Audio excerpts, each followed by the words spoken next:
Hey, Zane Griggs here. Have you ever wondered why a low carb diet or how a low carb diet works differently than just a low calorie diet?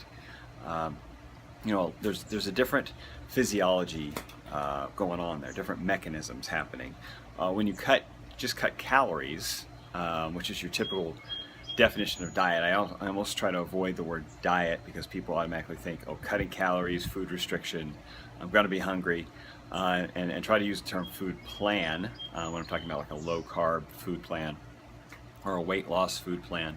But so calorie restriction, obviously, that's kind of been the dogma we've heard for the last 40 or 50 years. Just cut out all calories and cut out fat. And really that's the idea is that, oh, if you cut down the amount of fuel you're putting in your body will just use body fat to make up for that calorie deficit. So you're creating a calorie deficit with eating less food. And it doesn't really work that way. One, because your body adjusts, your metabolism actually adjusts down, will down regulate after so many weeks. Now, if you have offsetting days, where you might have a low calorie day every second or third day, that could work. You wouldn't, your metabolism wouldn't drop. But if you're just doing a low calorie diet for several weeks, eating low calorie every day, your metabolism will drop and to meet those lower calories, to adapt. But the other problem with it is that it really doesn't affect the way we store or release fat. So a low calorie diet is usually cutting back on all sources or sometimes just fat, which means the carbs are still a good percentage of the total amount you're eating. So if the carbs are still there and in a significant amount, you're going to have insulin bumps. You have insulin increasing, and that's going to inhibit fat burning. That's going to keep you from releasing your fat stores. Anytime you eat carbs, your body doesn't need to release fat for fuel. So insulin is released to deal with those carbs coming in your bloodstream, and the fat release is cut off. Otherwise, you'd have too much fuel in your bloodstream that you can't use, because it all starts converting to energy, and then you could go into essentially what you've heard of a sugar coma, where you've got too much sugar going on and insulin can't deal with it all. So your body cuts off that fuel source from the fat stores. So if you're just cutting calories but you still have the insulin going, you're cutting off what's supposed to be supplying the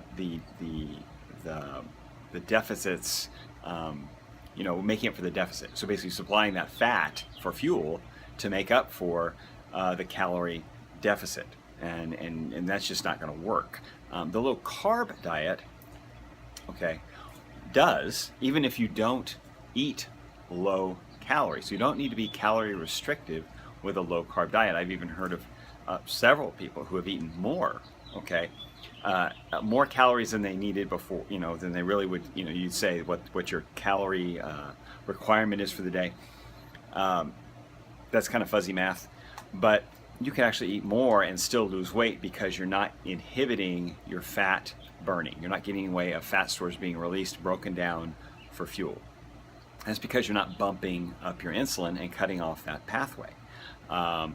If you cut the carbs down, especially if you're going really low carb, like below 20%, maybe 15, even 10% of total calories, you're going to have very little carb coming in, usually, and that would be in like 1 or 2 instances in the day that you might be taking in carbs, and the rest of the time, after your insulin comes back down, your body's going to be free to release the fat stores. And you can still keep eating, keep yourself satisfied, some protein, which has a small bump in insulin, but it recovers quickly, and fat, which has no effect on insulin. And of course, high fiber, things like broccoli, asparagus, those kind of veggies, spinach, very little effect on insulin. So you really don't inhibit the fat stores like you would with a big lump of, say, mashed potatoes or pasta, cereal, wheat bread, that whole grain goodness that really just makes you store fat. So what tends to happen, though, is you end up eating less anyway because you're more satisfied. See, carbs, when you do eat them and the insulin goes up, you actually stimulate hunger. You actually stimulate other hunger hormones that cause you to usually eat again. You have that insulin goes up, comes back down, clears everything out, you're kind of tired, kind of groggy, you want to refuel. And so you can get a bit of a cycle I've talked about before, where you get that carb cycle where you want to eat every couple hours, you're trying to recarbing to keep the energy level up. And it can create a bit of an addictive response in the brain. So by low carbing, you don't get that cycle going. and you eat what you need, the protein, the fat, maybe some high fiber veggies, and it's satisfying. You get minerals, get all the nutrients you need, but you don't stimulate your hunger. So you end up, as I said, you're less hungry overall, and so you end up eating a little less anyway. And since your fat store system, your fat metabolism has not been inhibited by the constant bump from insulin, you actually can make up for those calories with your stored fat. So that's really the mechanism you've got to manage, is the carbs affecting insulin and other hunger hormones to allow the fat stores to be broken down. Actually, our fat cells are too big to go through the blood barrier.